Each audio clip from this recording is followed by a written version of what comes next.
Bom dia, meu irmão, bom dia, minha irmã, que nos acompanha pelo canal da Primeira Igreja Batista em Teresópolis no YouTube. É um prazer imenso tê-lo conosco nesta manhã de domingo, dia 9 de abril de 2023, para o estudo da nossa lição da Escola Bíblica Dominical nesta manhã.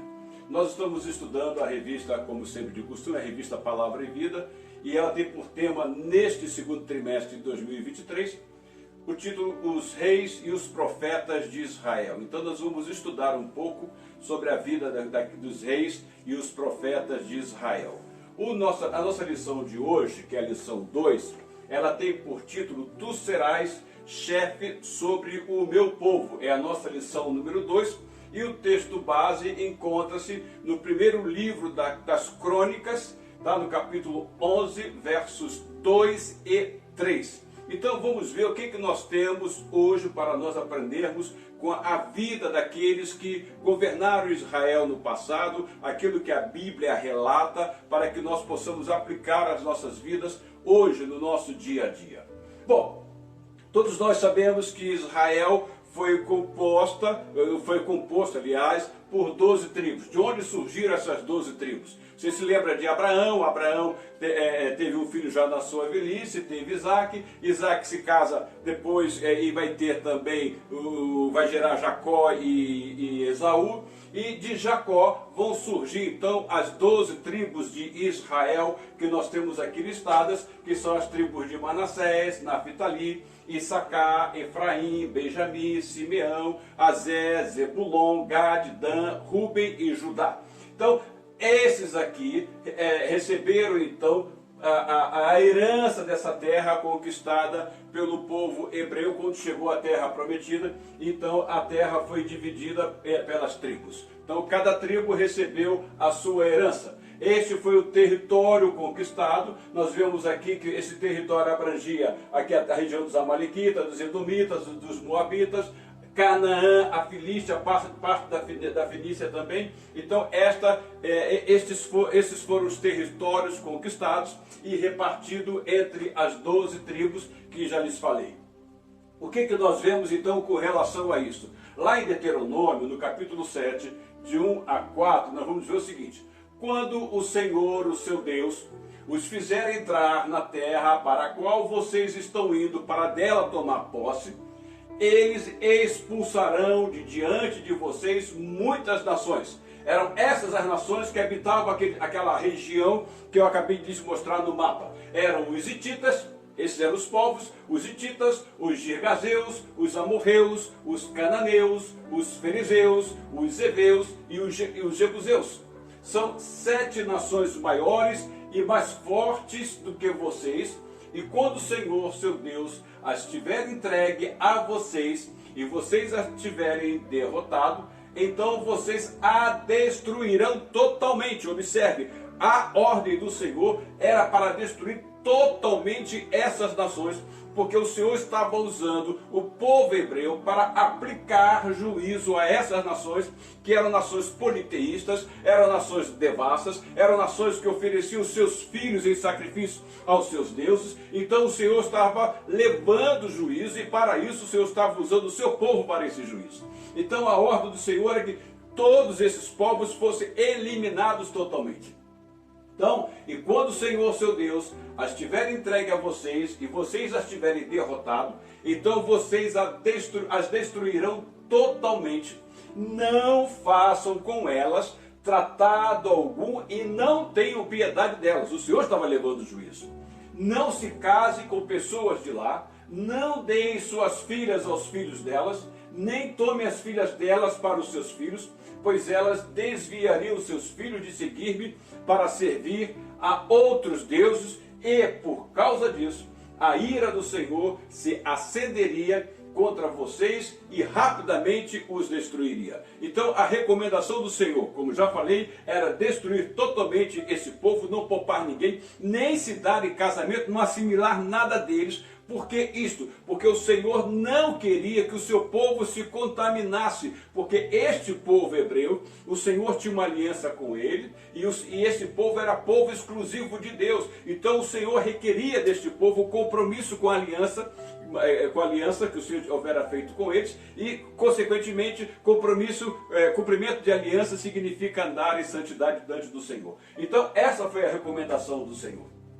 Mas aí, nós vamos lá no livro de Juízes, eu vou falar um pouco mais sobre o livro de Juízes, vou tecer alguns comentários mais, mas lá em Juízes, no capítulo 2, do verso 1 ao 3, nós encontramos o seguinte: o anjo do Senhor subiu de Gigal a Boquim e disse: tirei vocês da terra do Egito e os trouxe para a terra que prometi com o juramento que daria aos seus antepassados. Eu disse: jamais quebrarei a minha aliança com vocês. O Senhor foi fiel e sempre é fiel com o seu povo. E vocês não farão acordo com o povo desta terra, mas demolirão os altares deles, porque vocês não me obedeceram. Observe que a recomendação do Senhor já lá em Deuteronômio foi que todos aqueles povos deveriam ser destruídos, mas no entanto o povo hebreu, ao entrar na terra prometida, não destruiu todos aqueles povos. Aí o Senhor pergunta: por que vocês não me obedeceram?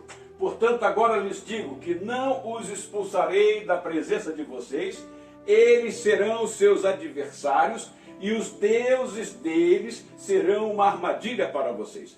Veja só que o que o Senhor queria era poupar este povo da contaminação que aqueles povos poderiam trazer, e o Senhor diz: olha, eles agora serão seus adversários, eles serão a pedra no sapato de vocês.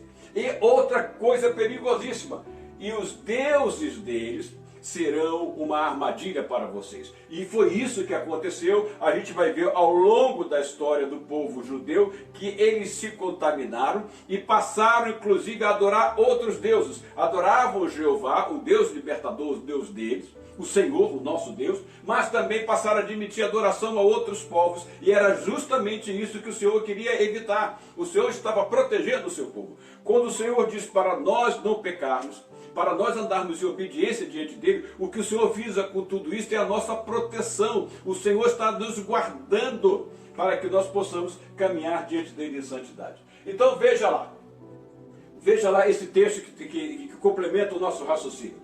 Abandonaram o Senhor, o Deus dos seus antepassados, que os havia tirado do Egito, e seguiram e adoraram vários deuses dos povos ao seu redor, provocando a ira do Senhor.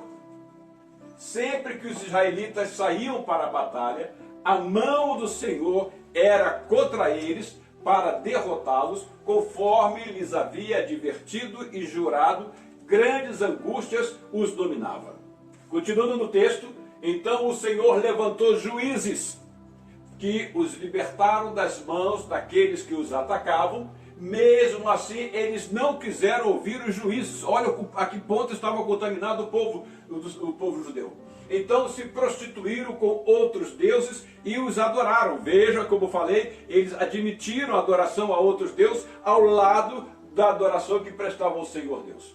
Ao contrário dos seus antepassados, logo se desviaram do caminho pelo qual os seus antepassados tinham andado, o caminho da obediência aos mandamentos do Senhor. Então essa contaminação com esses povos ao redor os levou ao caminho da desobediência, os levou ao politeísmo, os levou à imoralidade, os levou a aceitar todas as práticas pagãs que os povos daqueles territórios deveriam ser conquistados, e eles acabaram se misturando com eles, então, e se contaminaram.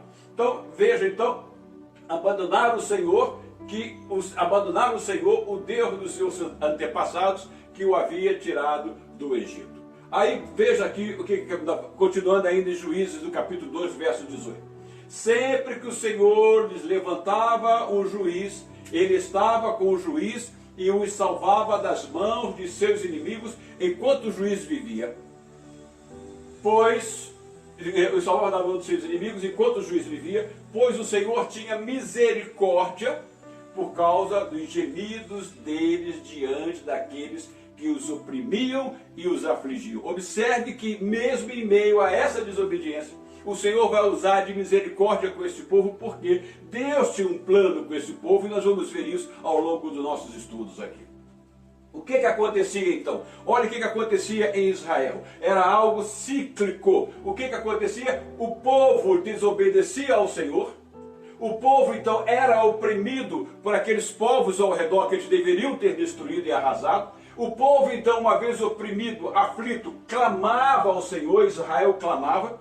E aí o que o Senhor fazia? O Senhor levantava um libertador. Quem era esse libertador? Era um juiz que o Senhor levantava para liderar aquele povo à luta, ao combate, para dar libertação ao povo, para tirá-lo da aflição. Então, quando Deus levantava um libertador, o juiz, esse juiz então arregimentava o povo. Eles não tinham um exército organizado, então arregimentava aqueles que tinham porte de guerreiros, que tinham força para a luta, e eles iam à luta liderados por esse juiz, e Israel era libertado. Mas o que acontecia? Durante um certo tempo Israel se acomodava, obedecia, mas de novo desobedecia. E então, durante o período dos juízes, isso passou a ser uma coisa cíclica. Eles desobedeciam, eles eram oprimidos, eles clamavam, o Senhor levantava um juiz e o Senhor os libertava, e eles ficavam nesse ciclo o tempo todo. Então o Senhor levantou 12 juízes, quando nós vemos ali a lista desses juízes, que foi Otoniel, Eude, Sangar, Débora, Gideão, Tolá, Jair, Jefté, Ibsam, Elon, Abdon, Sansão, Eli e Samuel, que foi o último juiz então de Israel. Então era dessa maneira cíclica que o povo estava caminhando diante do Senhor, estava numa gangorra diante do Senhor. Aí lá em Juízes, então, capítulo 3, verso 8 e 10, nós vamos ver: acendeu-se a ira do Senhor de tal forma contra Israel, que ele os entregou nas mãos de Cuxã-Risataim, rei da Mesopotâmia, por quem os israelitas foram subjugados durante 8 anos. Mas quando clamaram ao Senhor, se lembra daquele ciclo? Eles desobedeciam, eram afligidos e clamavam ao Senhor, e o Senhor levantava um juiz. Então veja só, mas quando clamaram ao Senhor, ele lhes levantou um libertador, Otoniel. Otoniel vai ser então o primeiro juiz de Israel, filho de Kenaz, o irmão mais novo de Caleb, que os libertou. O Espírito do Senhor veio sobre ele, de modo que liderou Israel e foi à guerra. O Senhor entregou Cuxã-Risataim, rei de Arã, nas mãos de Otoniel, que prevaleceu contra ele. Então este juiz, ele era então tomado pelo Espírito de Deus. O Espírito de Deus vinha sobre ele para aquela tarefa específica, e ele liderava o povo à guerra, ao combate, e trazia assim libertação, livrava o povo daquela opressão momentânea que estava havendo. Aí o povo entrava de novo naquele processo ciclo. Liberto, o povo voltava então a desobedecer, era afligido, clamava, e o Senhor levantava um outro juiz, e foi assim que o Senhor fez. Então o Senhor levantou 12 juízes, como eu já lhe falei que Otoniel foi o primeiro, Eude foi o segundo, Sangar foi o terceiro, Débora foi a quarta juíza de Israel, Gideão, foi o quinto juiz, Tola foi o sexto juiz, Jair foi o sétimo, Jefté foi o oitavo, Ibsam foi o nono, Elon o décimo, Abdon foi o 11º e Sansão foi o 12º. E ainda aparece aqui também Eli e Samuel também. São 14 juízes na realidade. E aqui nós temos o tempo que prevaleceu em Israel, esse período dos juízes. Foi algo em torno de 349 anos. Tá? 349 anos, mas que foi que aconteceu tudo isto com essa presença de juízes do povo de Israel. Então, o que acontecia com Israel? Israel não tinha uma administração estatal organizada, porque Israel não era um estado, era uma nação, tinha um idioma, tinha um território, mas eles não tinham um governo estruturado. Eles não tinham um exército estruturado, um exército que era pago. Eles, quando eram afligidos e tinham que ir para a batalha, eles se ajuntavam e guerreavam, e depois que voltava, cada um seguia para o seu lado. Então Israel não tinha uma administração estatal organizada como tinha os povos ao seu redor. Os povos ao seu redor tinham os seus exércitos permanentes, prontos para a guerra. Israel não, porque As tribos eram independentes, unidas pelo vínculo religioso. Israel não tinha um governo central, Israel tinha um regime tribal. Se lembra que eu mostrei aqui no início a divisão da terra entre as 12 tribos dos descendentes de Jacó? Então Israel tinha um sistema tribal. Israel não tinha um sistema de governo central e também não tinha um exército estruturado. Então era nesse regime tribal que eles viviam. Então qual era a maneira que de que maneira era o governo de Israel? O governo de Israel era Deus, o próprio Deus, Jeová, que era o rei de Israel. Então para eles não passava na cabeça deles a possibilidade de ter um rei humano, já que o Senhor Deus era o rei deles, o Senhor Jeová era o rei deles. Mas aí a gente vai ver o que vai acontecer. Veja lá, Juízes capítulo 8, versos 22 e 23. Os israelitas disseram a Gideão: reine sobre nós, você, seu filho e seu neto, pois você nos libertou das mãos de Midian. Aí, quem responde Gideão? Não reinarei sobre vocês, respondeu-lhe Gideão, nem meu filho reinará sobre vocês, o Senhor reinará sobre vocês. Era o Senhor o rei de Israel. Você se lembra da oração do Pai Nosso? Pai nosso que estás no céu, santificado seja o teu nome, venha a nós o teu reino. Quando nós fazemos esta oração, venha a nós o teu reino, nós estamos dizendo o seguinte: olha, quem deve reinar na minha vida é o Senhor, mais ninguém. E era desta maneira que Gideão via o povo de Israel, e era este o governo que era exercido. Era Deus quem governava Israel. Israel então tinha um governo teocrático, era Jeová quem era o governo de Israel, que era o líder de Israel.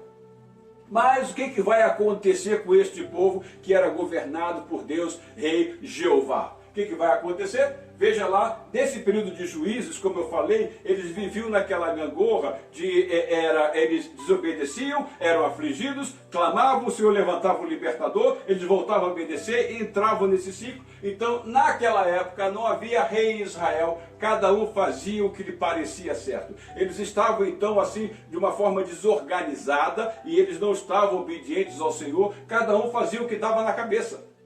Cada um fazia o que dava na cabeça. Então naquela época não havia rei em Israel e cada um fazia o que lhe parecia certo. Aí, o que nós vamos ver lá em 1 Samuel, capítulo 8, 4 a 7. Por isso, todas as autoridades de Israel reuniram-se e foram falar com Samuel em Ramá. E disseram-lhe: tu já estás idoso e teus filhos não andam em teus caminhos. Veja só, Samuel foi o último juiz de Israel. E os filhos de Samuel não estavam dando um bom exemplo. Então os líderes se reúnem e vão a Samuel e vão falar com ele. Tu já estás idoso e teus filhos não andam em teus caminhos. Escolhe agora um rei para que nos lidere à semelhança das outras nações. Olha como eles estavam tão contaminados pelas outras nações, que além de assimilarem os seus deuses, além de assimilarem os seus comportamentos, eles agora estavam invejando, eles queriam um rei também como as outras nações tinham. Veja só o perigo que tem de quando se olha para o mundo ao redor e quer imitá-lo. E é por isso que o apóstolo Paulo diz lá em Romanos 12, olha, não tomem a forma deste mundo, não queiram para suas vidas aquilo que este mundo oferece. E o povo de Israel queria justamente para si o modelo de governo que aqueles povos ao redor tinham. Então, não satisfeitos com a presença do Senhor em levantar juízes e o Senhor orientar aquele povo, eles agora vão, baseado, olhando para os outros povos, para os povos pagãos que eles deveriam ter destruído, exercido juízo ao mando do Senhor, eles agora vão querer imitar os povos ao redor. É o perigo que tem da igreja querer imitar o mundo. Então o que ele diz? Olha, escolhe agora um rei para que nos lidere à semelhança das outras nações. Quando, porém, disseram, dá-nos um rei para que nos lidere, isto desagradou a Samuel. Então Samuel foi aos pés do Senhor e falou da sua tristeza. Aí o que o Senhor respondeu? E o Senhor lhe respondeu: atenda a tudo que o povo está lhe pedindo. Não foi a você que rejeitaram, foi a mim que rejeitaram como rei. Era o Senhor o rei de Israel. E no entanto, o povo agora pede um rei, imitando as outras nações, porque estava rejeitando o Senhor. Quando nós deixamos de querer caminhar com o Senhor e queremos assimilar o mundo, aquilo que o mundo julga que é normal, aquilo que o mundo aceita como padrão, nós estamos, de uma certa forma, rejeitando o governo do Senhor em nossas vidas. Lembre-se, Pai nosso que está nos céus, venha a nós o teu reino. Ou seja, nós estamos dizendo o seguinte: afasta de nós o teu reino, porque agora nós estamos querendo fazer aquilo que o mundo faz, aquilo que o mundo aprova. Então o Senhor diz: olha, não foi a você que rejeitaram, foi a mim que rejeitaram como rei. Aí o que nós vamos ver? Olha, como eu disse, foi a semelhança das outras nações. Aí, cercado de inimigos, então, porque eles não destruíram os seus inimigos, quando eles tomaram posse daquela terra, eles deveriam ter destruído todos aqueles seus inimigos, mas não, eles se misturaram com eles, então cercados de inimigos, entre eles os filisteus, que causaram uma série de problemas durante bastante tempo ao povo de Israel. Israel sentiu a necessidade de centralização do poder e do estabelecimento de uma estrutura de Estado à semelhança de seus vizinhos. Aí então nós vamos ver que Israel vai se estabelecer como um Estado. Israel agora vai ter um exército, com a atividade específica para a guerra, ou seja, vamos ter soldados agora que vão receber salários, tá? Vão ser soldados que vão ser treinados para a guerra, preparados para a guerra, de prontidão para a guerra, vigilantes para que o território não seja atacado. Então agora Israel vai ter uma estrutura de Estado. Uma estrutura de Estado significa que, trazendo para os nossos dias de hoje, é um governo centralizado, uma capital, são os ministérios, são as forças armadas, etc. Então é isso que é uma estrutura de Estado. Então, Israel agora então vai ter uma estrutura de Estado e vai ter um exército então permanente. Então Israel entra no processo de centralização política e social. Mas o maior inimigo no período dos juízes foram justamente os filisteus. Os filisteus foram a pedra no sapato daquele povo de judeu.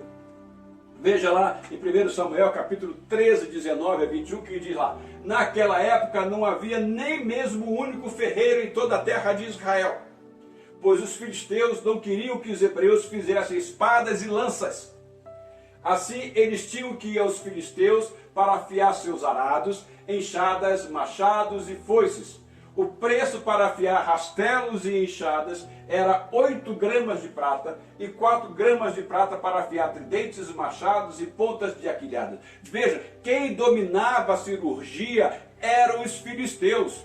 Enquanto os filisteus estavam na idade do ferro já, Israel estava na idade do bronze ainda. Então Israel não tinha tecnologia suficiente para os combates, mas os filisteus já tinham. Porque os filisteus tinham uma experiência muito antes, eles vieram lá do lado grego e vieram tomando terra e conquistando e desenvolveram uma tecnologia e que conseguiram então beneficiar o ferro e fazer do ferro as suas armas, as suas ferramentas. Então eles dominavam a tecnologia bélica da época. E Israel, quando precisava de alguma coisa, tinha que afiar suas ferramentas lá com os filisteus.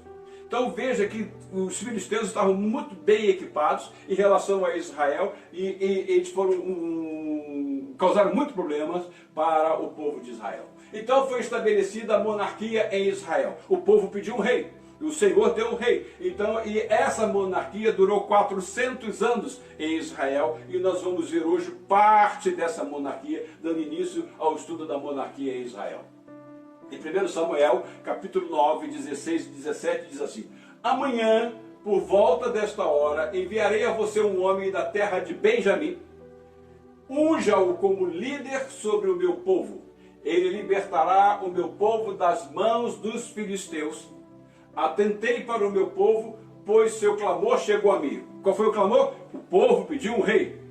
Quando Samuel viu Saul, o Senhor lhe disse: este é o homem de que lhe falei, ele governará o meu povo. Então o Senhor vai designar Saul como primeiro rei de Israel e Samuel, então, obedecendo o Senhor, vai ungí-lo como primeiro rei de Israel. Saul então se torna o primeiro rei de Israel. Diz a Bíblia que ele era um homem forte, alto, muito bonito, de boa presença, e isso era importante também para que os outros povos vissem isso em Israel. Então Samuel apanhou um jarro de óleo, derramou sobre a cabeça de Saul e o beijou, dizendo: o Senhor o tem ungido como líder da herança dele. Toda vez que o Senhor chamar alguém para liderar, esse alguém com toda certeza vai ter a unção do Senhor, porque sem estar ungido pelo Senhor, não é escolhido do Senhor e não tem capacidade para liderar a obra do Senhor. Então, aconteceu o quê? Que este rei, que foi o primeiro rei de Israel, que foi Saul, ele não obedeceu ao Senhor, Deus de Israel. Ele iniciou o seu reinado, depois ele meteu os pés pelas mãos, ele foi desobediente ao Senhor, ou seja, nada havia mudado com o estabelecimento de um rei em Israel em relação ao tempo dos juízes. Então, lá em 1 Samuel, capítulo 15, versos 23 e 24, diz: pois a rebeldia é como o pecado da feitiçaria, e a arrogância como o mal da idolatria. Assim como você rejeitou a palavra do Senhor, ele o rejeitou como rei. Pequei, disse Saul, violei a lei, violei a ordem do Senhor e as instruções que você me deu. Tive medo dos soldados e lhes atendi. O que aconteceu aqui? Quando Saul se levantou para ir atacar os amalequitas, por ordem do Senhor, a ordem do Senhor foi: não poupe nenhum dos amalequitas, destrua-os todos, acabe com tudo que ele tem, não traga nada deles. Destrua tudo, inclusive os animais, gados, as suas criações, acabem com tudo. Mas Saul foi e ele diz o seguinte: olha, eu tive medo dos meus soldados, então eu poupei o rei Agag e eu trouxe bois e ovelhas e eu quis oferecer esses bois e ovelhas ao Senhor. Samuel então vai confrontar Saul e vai dizer o seguinte: olha, o Senhor não tem prazer na desobediência, porque a rebeldia, Saul foi rebelde ao Senhor, a rebeldia é como o pecado da feitiçaria, e isso se aplica aos nossos dias também. Hoje, ser rebelde com relação ao Senhor é como pecado de feitiçaria, e arrogância, e se encher de si, achar que é o Todo-Poderoso, não depender do Senhor, não confiar no Senhor, não colocar a sua fé no Senhor, é arrogância, porque se julga autossuficiente. E às vezes nós falamos de pessoas que estão adorando imagens ou outras coisas, nós as chamamos de idólatra, mas no entanto somos arrogantes e estamos cometendo o mesmo pecado da idolatria. Então, assim como você rejeitou a palavra do Senhor, ele o rejeitou como rei. Lembre-se, todos aqueles que rejeitaram a palavra do Senhor, e lembre-se que Jesus Cristo, que é o verbo, a palavra de Deus, eles também serão rejeitados naquele grande dia. Então pequei, disse Saul, violei a ordem do Senhor e as instruções que você me deu, tive medo dos soldados e lhes atendi. Olha que ponto chegou, o homem ungido pelo Senhor, rei de Israel, tem medo das suas tropas. Teve medo, então faltou a ele liderança, porque quando deixa de confiar no Senhor e deixa a arrogância aflorar, a liderança vai por água abaixo e o homem torna-se um medroso diante dos seus subordinados. Então o que aconteceu com Saul? Veja lá, o Espírito do Senhor se apossará de você e com eles você profetizará em transe e será um novo homem. Isso se deu no momento em que ele foi ungido como rei, que o Espírito do Senhor veio sobre ele. Porque, veja, naquela época, o Espírito Santo via sobre alguém que o Senhor determinara para uma certa tarefa, via sobre os reis, sobre os profetas, vinha sobre eles e ficava sobre eles durante um tempo, e depois ia. É diferente hoje, como nós somos templos do Espírito Santo, e que o Espírito Santo veio sobre nós e habita em nós, e testifica com o nosso Espírito que nós somos filhos do Senhor, que nós somos filhos de Deus por meio de Jesus Cristo, ou seja, Ele habita em nós, Ele está sempre conosco, Ele é o Paráclito, Ele está ao nosso lado, caminhando conosco, intercede por nós. Mas naquela época, Ele vinha por momentos específicos, e quando Saul foi ungido rei de Israel, o Espírito do Senhor veio sobre ele. Mas depois que ele peca, depois que ele vai na guerra contra os amalequitas e que não cumpriu a ordem do Senhor, que era de exterminar totalmente aquele povo, todos os seus bens, pertences e animais e tudo mais, aí o que aconteceu? Ele volta e o Espírito do Senhor se retirou de Saul. E um espírito maligno vindo da parte do Senhor o atormentava. Então o Espírito do Senhor deixou de estar com Saul, porque era na força do Espírito que ele era orientado para governar e vencer nas batalhas, mas no entanto, como ele desobedeceu, o Senhor retirou dele o seu Espírito. Aí, o que vai acontecer? O Senhor vai levantar um outro rei em Israel, e esse rei vai ser Davi, que vai ser o segundo rei de Israel. Veja lá então, 1 Samuel capítulo 16, de 10 a 13 vai dizer: Jessé levou a Samuel 7 de seus filhos, mas Samuel lhe disse: o Senhor não escolheu nenhum destes. Tá? Jessé apresentou 7 filhos, mas nenhum daqueles era quem o Senhor tinha escolhido. Então perguntou a Jessé: estes são todos os filhos que você tem? Jessé respondeu: ainda tenho o caçula, mas ele está cuidando das ovelhas. Samuel disse: traga-o aqui, não nos sentaremos para comer até que ele chegue. Então Jessé mandou chamá-lo e ele veio. Ele era ruivo, de belos olhos e boa aparência. Então o Senhor disse a Samuel: é este, levanta-se e unja-o. Samuel então apanhou o chifre cheio de óleo e o ungiu na presença de seus irmãos. E a partir daquele dia, veja lá, e a partir daquele dia em que Davi foi ungido, o Espírito do Senhor apoderou-se de Davi e Samuel voltou para Ramá. O Senhor retirou o Espírito Santo de Saul. E Davi, no momento que foi ungido, ele foi tomado, o Espírito do Senhor se apoderou de Davi, então o Espírito Santo veio sobre Davi, veio a unção e veio o Espírito Santo para capacitar Davi para que ele pudesse exercer o seu reinado. Veja, nós só podemos fazer alguma coisa para o Senhor na unção, na capacitação do Espírito de Deus. É por isso que o Espírito Santo de Deus deu dons à igreja para que ela possa exercer os seus diversos ministérios, as suas diversas tarefas. Então nós precisamos reconhecer que nós somos dependentes totalmente do Espírito de Deus, porque sem ele nós nada podemos fazer.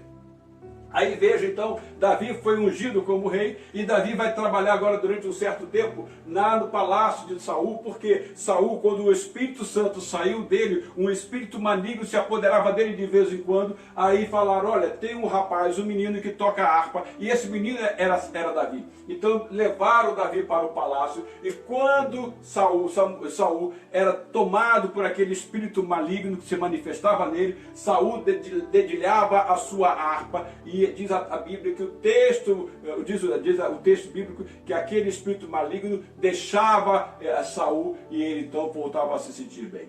E depois nós vamos ver também que na guerra contra os filisteus, lembre-se que eu falei que os filisteus foram uma pedra no sapato do povo de Israel. Então, na guerra, Golias, aquele grande judeu, aquele grande gigante, aquele homem de uma estatura imensa que assustava todo mundo, Davi o enfrentou na força do Senhor. Por que Davi o derrotou? Porque Davi estava tomado pelo Espírito de Deus. Nós só podemos resistir às forças inimigas, as forças do mal, dotados da força do Espírito de Deus. Então Davi falou com Golias: tu vens a mim com espada e escudo, eu vou a ti em nome do Senhor. E Davi lançou uma pedra e matou o gigante Golias. E em função desta vitória que Davi teve diante do rei Golias, diante do gigante Golias e diante do povo filisteu, Saul então, que ainda estava exercendo o reinado, Saul então vai lhe dar sua filha Mical em casamento a Davi, e Davi se casa então com Mical. O que nós vamos ver que depois Davi vai causar um certo ciúme em Saul, porque o povo começou a exaltar Davi. Então Saul, já na sua velhice, tomado por espírito maligno, e de vez em quando ele tentou matar Davi, lançava a sua lança sobre Davi e Davi se desviava. Várias vezes Saul tentou matar Davi, mas Davi escapou de todos, porque o inimigo quer destruir sempre e quer atacar aqueles que são os ungidos do Senhor. Então, Davi foi perseguido por Saul, e Davi, então, agora, perseguido por Saul, Davi foge da presença de Saul, e Davi vai começar a formar o seu exército. Lembra que Davi ainda não tinha assumido o reinado, porque Saul ainda estava vivo. Então, Davi agora vai formar o seu exército. Davi vai fugir da presença de Saul e vai formar o seu exército. Veja lá em 1 Samuel, capítulo 22, versos 1 e 2, diz: Davi fugiu da cidade de Gate e foi para a caverna de Adulão. Quando seus irmãos e a família de seu pai souberam disso, foram até lá para encontrá-lo. Também juntaram-se a ele todos os que estavam em dificuldades, os endividados e os descontentes, e ele se tornou o líder deles. Havia cerca de 400 homens com ele. Veja, Davi então foge da presença de Saul, vai para a caverna de Adulão, a sua família vai ao encontro dele, Veja a importância do ministério, na chamada de Deus, a presença da família, o quanto é importante para fortalecer, para apoiar aqueles que estão exercendo a obra do Senhor. Mas também vão se unir a Davi, quem? As pessoas que estavam em dificuldade. Dificuldades quais? Causadas pelo governo de Saul. Muitos estavam passando dificuldade, muitos estavam endividados, muitos estavam descontentes com Saul. Então o que eles fazem? Eles veem que está surgindo um novo líder e vão ao encontro de Davi e se reúnem com Davi, 400 homens. Aí começa então a primeira tropa de Davi. 400 homens. Podemos dizer que Davi tinha aí já um batalhão, mais uma companhia ao seu dispor, pronto, se formando para poder lutar mais tarde. Mas de 400 homens, o que vai acontecer? Nós vamos ver aqui em Samuel, já no capítulo 23, verso 13, então Davi e seus soldados, que eram cerca de 600 homens, olha, agora já está em 600 homens. Podemos dizer que Davi já está com 2 batalhões. Partiram de Keila e foram andando sem direção definida. Quando informaram a Saul que Davi tinha fugido de Keila, ele interrompeu a marcha. Aí Saul não deixou de perseguir Davi. E você vai ver que a perseguição foi tão grande que Davi, durante um certo tempo, ele passou para o lado dos filisteus, pediu abrigo lá e ficou lá entre os filisteus.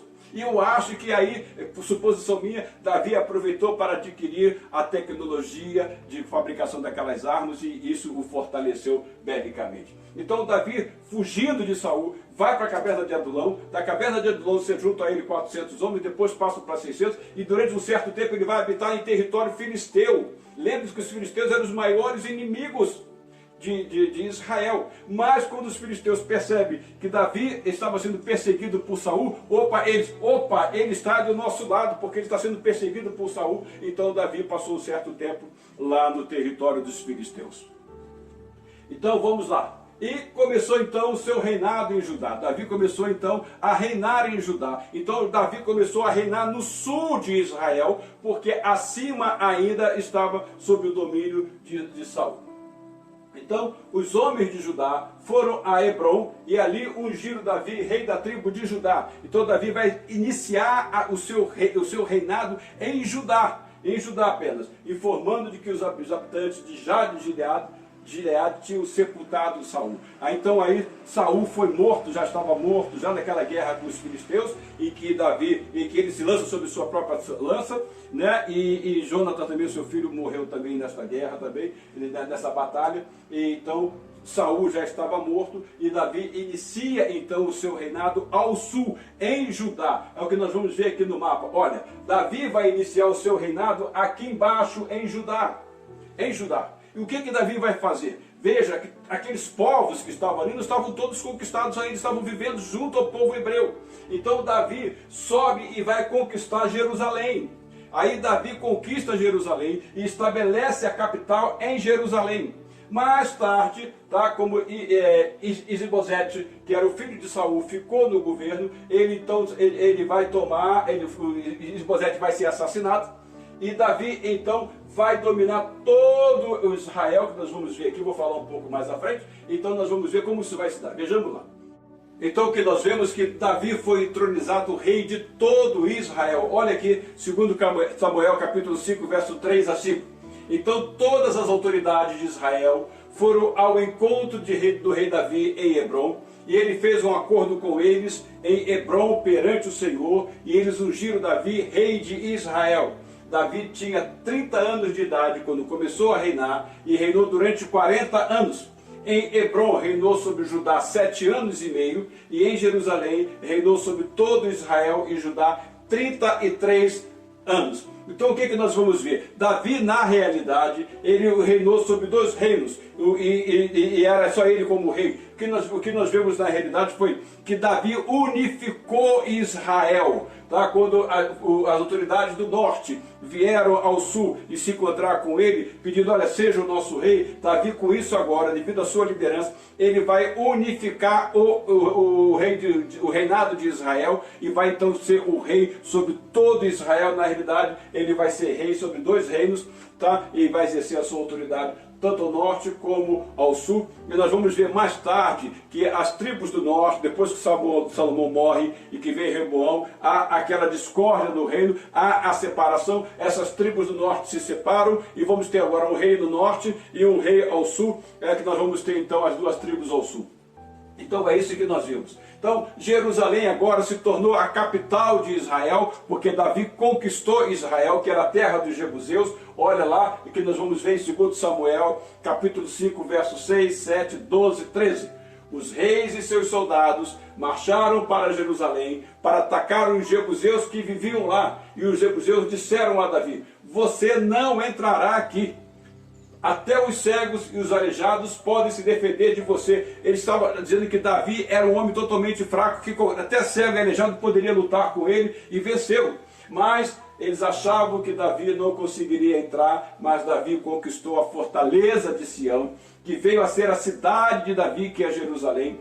Então Davi teve certeza de que o Senhor o confirmara como rei de Israel e que seu reino estava prosperando por amor de seu povo, Israel. Depois de mudar-se de Hebrom para Jerusalém, Davi tomou mais concubinas e esposas e gerou filhos e filhas. Então Davi vai cometer aí um deslize também, que ele vai ter mais concubinas e esposas e vai trazer algumas delas desses povos conquistados também. Mas Davi tinha um coração sensível. O que nós vamos ver em Davi? Davi reinou sobre todo Israel, administrando o direito e a justiça a todo o seu povo. Veja a diferença do reinado de Davi para o reinado de Saul. Veja aqueles 400 soldados que foram, aqueles 400 homens que foram se reunir com Davi lá na caverna de Adulão. Eles eram homens descontentes, homens endividados e homens perseguidos por Saul. Porque Saul não exerceu um reinado de justiça, Davi não exerceu um reinado em que ele aplicava o direito, mas ele se impunha pela força com a perseguição aos seus inimigos. Mas Davi reinou sobre todo Israel, administrando o direito e a justiça a todo o seu povo, porque Davi era um homem temente a Deus e ele observava o Senhor durante o seu reinado. Ele diz no Salmo 89, verso 14: a retidão e a justiça são os alicerces do teu trono, o amor e a fidelidade vão à tua frente. Então, Davi era um homem temente ao Senhor. Veja lá em 1 Samuel, do capítulo 13, verso 14, veja quando Samuel vai falar com Saul, levando a mensagem do Senhor para Saul, dizendo que Saul não era mais o rei de Israel, que o Senhor havia retirado dele o seu espírito. Olha o que Samuel diz para Saul: agora seu reinado não permanecerá. O Senhor procurou um homem segundo o seu coração. Foi o Senhor quem procurou Davi, porque o Senhor disse que Davi tinha um coração segundo dele. Davi tinha um coração segundo o coração de Deus. E o designou líder de seu povo, pois você não obedeceu ao mandamento do Senhor. Então o Senhor foi procurar um homem temente ao Senhor, e o Senhor é aquele que sonda os nossos corações. O Senhor conhece cada um de nós, o nosso mais íntimo. Então o Senhor conhecia muito bem Davi, e o Senhor sabia que Davi era um homem segundo o seu coração. Então foi o Senhor quem procurou Davi, um homem segundo o seu coração.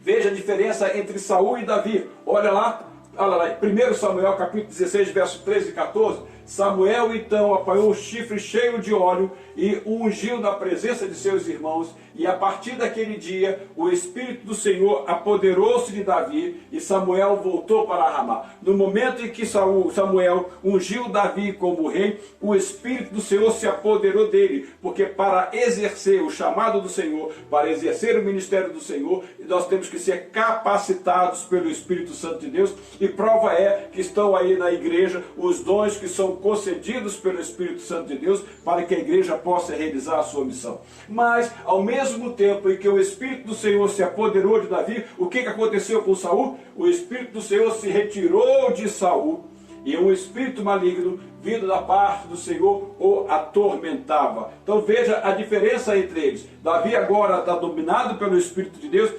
enquanto que o Espírito de Deus se retira de Saul, e passa ele agora a ser dominado por um espírito maligno. Então é isso que acontece, são essas as diferenças entre eles. Mas aí veja lá Davi no Salmo 51, nos versos 1, 2, 10 a 12, onde é o salmo que Davi faz uma oração de arrependimento, reconhecendo o seu pecado de adultério que ele cometeu com Batseba, quando ele foi confrontado pelo profeta Natan, que chegou diante dele e apontou para ele o seu erro. Davi então cai em si, vai derramar o seu coração diante do Senhor, ele vai fazer uma oração, e nós vimos essa oração no Salmo 51, e que ele vai dizer o seguinte: tem misericórdia de mim, ó Deus, por teu amor, por tua grande compaixão, apaga as minhas transgressões. Davi chegou diante do Senhor com o coração derramado e pedindo perdão pelos seus pecados. Lava-me de toda a minha culpa e purifica-me do meu pecado. Cria em mim um coração puro, ó Deus, e renova dentro de mim um espírito estável. Não me expulses da tua presença. Veja agora a preocupação dele: nem tires de mim o teu Santo Espírito. Devolve-me a alegria da tua salvação e sustenta-me com o espírito pronto a obedecer. Davi tinha essa preocupação, ele queria que o Senhor mantivesse nele o seu Espírito Santo, porque ele sabia que ele era dependente da força do Espírito Santo para que ele pudesse exercer o seu reinado. Da mesma forma, nós que somos chamados pelo Senhor, somos dependentes do Espírito do Senhor, porque é Ele que habita em nós, é Ele que testifica com o nosso Espírito que nós somos seus filhos, e sem a capacidade e a assistência do Espírito Santo de Deus, nós não temos sequer condições de orar, porque é Ele que intercede por nós com gemidos inexprimidos. E essa era a preocupação de Davi, e essa deve ser a nossa preocupação e a recomendação do apóstolo Paulo: encham-se do Espírito Santo. Então, aí o que nós vamos ver na vida de Davi também? Uma grande preocupação que Davi tinha, e nós vamos perceber isso agora, é que antes da oferta vem a vida do ofertante. Ainda no Salmo 51, versos 16 a 19, olha lá, Davi continua a sua oração e diz: não te deleitas em sacrifícios, nem te agradas em holocaustos, senão eu os traria. Veja, o Senhor não se deleita em sacrifícios e holocaustos quando o homem está em condições de pecados, tá? Então, o que Davi vai dizer? Os sacrifícios que agradam a Deus são um espírito quebrantado, um coração quebrantado e contrito, ó Deus, não desprezarás. Um coração derramado diante do Senhor. O que é um coração contrito? É um coração arrependido, reconhecedor do seu pecado. E Davi chega diante do Senhor com o coração quebrantado, com o coração contrito, totalmente arrependido. Então ele vai dizer: por tua boa vontade, faze Sião prosperar, ergue os muros de Jerusalém. Aí ele vai dizer: então te agradarás dos sacrifícios sinceros, das ofertas queimadas e dos holocaustos, e novilhos serão oferecidos sobre o teu altar. Porque Davi quer dizer o seguinte primeiro: olha, eu preciso chegar diante do Senhor com o coração quebrantado e contrito. Se eu não chegar diante do Senhor totalmente arrependido, reconhecedor dos meus pecados, não adianta nada eu apresentar ao Senhor sacrifício de ofertas queimadas e novilhos sobre o altar. Veja só, a nossa vida, para que nós possamos apresentar ao Senhor os nossos sacrifícios, nós devemos estar de uma maneira que agrade ao Senhor, de coração arrependido, reconhecendo os nossos pecados e pedindo perdão ao Senhor os nossos pecados. Aí sim, os nossos sacrifícios são aceitos ao Senhor. E os nossos sacrifícios são aqueles que Paulo diz lá: olha, apresente ao Senhor sacrifícios vivos, que é um viver em santidade, é um viver que caminha na presença do Senhor, que se preocupa em obedecê-lo, totalmente diferente da vida de Saul. Saul não se preocupou em obedecer o mandado do Senhor, e por isso ele perdeu a presença do Espírito Santo na sua vida. E Davi tinha uma grande preocupação: não retires de mim o teu Espírito Santo. E eu confesso o meu pecado, meu coração está contrito, agora sim eu posso oferecer ao Senhor sacrifício de louvor. Então, um coração quebrantado e contrito, ó Deus, não desprezarás. Aí sim, coração quebrantado, arrependido, aí eu posso entregar então ao Senhor os meus sacrifícios. Então te agradarás dos sacrifícios sinceros e das ofertas queimadas. Então Davi tinha uma grande promessa. E qual era essa grande promessa que Davi tinha? Olha lá no primeiro livro das Crônicas. O que nós vamos achar nesse primeiro livro das Crônicas dos Reis de Israel? Capítulo 17, verso 13 ao 15. Eu serei seu pai, e ele será meu filho. Nunca retirarei dele o meu amor, como retirei de Saul. Veja, apesar de Davi ter as suas fraquezas, o Senhor nunca deixou de amar Davi. Apesar de Davi ter as suas fraquezas, o Senhor nunca deixou de amar Davi, porque o Senhor tinha escolhido Davi como homem segundo o seu coração, e o Senhor tinha uma promessa a Davi: eu o farei líder do meu povo e do meu reino para sempre. Seu reinado será estabelecido para sempre. Aqui já era uma confirmação de que de Davi viria aquele que seria o Salvador do mundo, o Rei dos Reis, aquele cujo reino jamais terá fim, que é o Senhor Jesus Cristo. E Natã transferiu a Davi tudo que o Senhor lhe tinha falado e revelado. Então Davi tinha uma grande promessa: jamais o seu trono ficaria vazio, e sendo o Senhor Jesus descendente de Davi, o trono de Davi jamais ficou vazio, porque quem reina é o Senhor Jesus Cristo, é o Rei dos Reis, e aquele que há de voltar e reinar para sempre. Aí, o que nós vamos ver? Olha, Lucas capítulo 1, verso 32 e 33 vai dizer o seguinte: ele será chamado Filho do Altíssimo. Ele quem? O Senhor Jesus Cristo. O Senhor Jesus Cristo é chamado então o Filho do Altíssimo. O Senhor Deus lhe dará o trono de seu pai Davi. Por isso que Jesus Cristo era chamado Filho de Davi. Lembre-se do século Bartimeu que dizia: Jesus, Filho de Davi, tem misericórdia de mim. O Senhor Deus lhe dará o trono de seu pai Davi, e ele reinará para sempre sobre o povo de Jacó. Seu reino jamais terá fim. O reino do Senhor Jesus é eterno. E nós que fomos comprados pelo sangue de Cristo, e nós que somos templos do Espírito Santo, nós também viveremos com o Senhor para sempre neste reino que jamais terá fim. Olha quanta coisa o Senhor vai realizar por meio de Davi, porque era um homem segundo o seu coração. Lá em Atos do capítulo 13, versos 22 e 23, Paulo vai dizer o seguinte: depois de rejeitar Saul, levantou-lhes Davi como rei, sobre quem testemunhou: encontrei Davi, filho de Jessé, homem segundo o meu coração, ele fará tudo o que for da minha vontade. Da descendência desse homem trouxe Deus a Israel o Salvador Jesus, como prometera. Como prometera a Davi, que o reino de Davi jamais teria fim, o Senhor cumpriu, trazendo ao mundo o Senhor Jesus Cristo, o Filho de Davi, o Filho do homem. Por fim, Davi tinha um coração grato ao Senhor, e o nosso coração deve ser grato ao Senhor por tudo que ele tem feito. Olha no Salmo 145, 1 a 3, que ele diz: eu te exaltarei, meu Deus e meu Rei, bendirei o teu nome para todo sempre. Todos os dias te bendirei e louvarei o teu nome para todo sempre. Grande é o Senhor e digno de ser louvado, sua grandeza não tem limites. As grandezas do Senhor não têm limites, e nós, a semelhança de Davi, devemos ter um coração grato e exaltar o Senhor para sempre, exaltar o Senhor todos os dias, porque o Senhor, Ele é o nosso Deus, aquele que cuida de nós, e a sua grandeza não tem limites.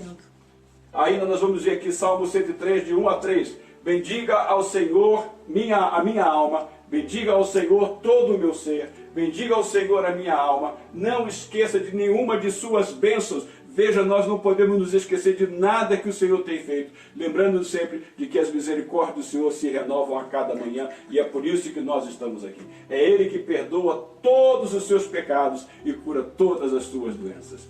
Então, meu irmão, veja só, encerrando a nossa lição, olha, nós temos aqui esse trecho de 1 Samuel, do primeiro livro de Samuel, do capítulo 16, final do verso 7. O Senhor não vê como o ser humano vê. O ser humano vê o exterior, porém o Senhor vê o coração.